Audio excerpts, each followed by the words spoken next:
চট্টগ্রামে আইনজীবী সাইফুলকে কোপানো ৬ জন চিহ্নিত।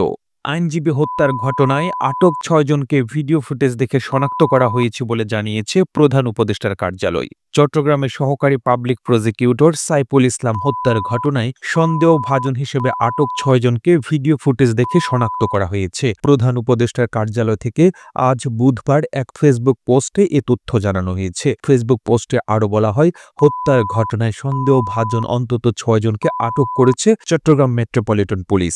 ভিডিও ফুটেজের মাধ্যমে এই ৬ জনকে শনাক্ত করা হয়েছে। গত মঙ্গলবার সংঘর্ষ চলাকালে ভাঙচুর ও পুলিশের উপর হামলার অভিযোগে ২১ জনকে আটক করেছে সিএমপি। বন্দরনগরে ককটেল সহ আওয়ামী লীগ ও নিষিদ্ধ ঘোষিত ছাত্রলীগের ৬ সদস্যকে গ্রেপ্তার করা হয়েছে। আইন শৃঙ্খলা রক্ষাকারী বাহিনী ও আইনজীবীদের মধ্যে সংঘর্ষ চলাকালে গত মঙ্গলবার সাইফুল ইসলামকে কুপিয়ে হত্যা করা হয়। চট্টগ্রাম জেলা আইনজীবী সমিতির সভাপতি নাজিমুদ্দিন চৌধুরী গণমাধ্যমকে বলেছেন, বিক্ষোভকারীরা ওই আইনজীবীকে কুপিয়ে হত্যা করেছেন। ঘটনার পর বিভিন্ন রাজনৈতিক দল ও সংগঠনের পক্ষ থেকে হত্যাকাণ্ডের বিচার দাবি করা হয়েছে।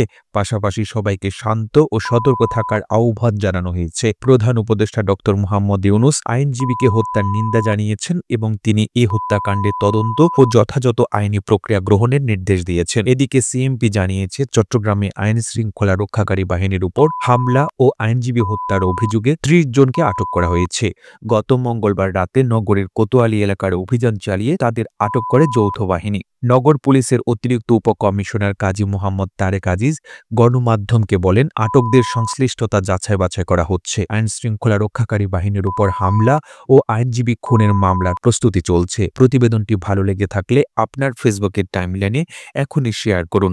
সেই সঙ্গে বিশ্ব বাংলার ফেসবুক পেজটিকে ফলো করুন ও বিশ্ব বাংলার ইউটিউব চ্যানেলটিকে সাবস্ক্রাইব করুন। আর আপনি বাংলাদেশের কোন জেলা থেকে এই ভিডিওটি দেখছেন আমাদের কমেন্ট করে জানান।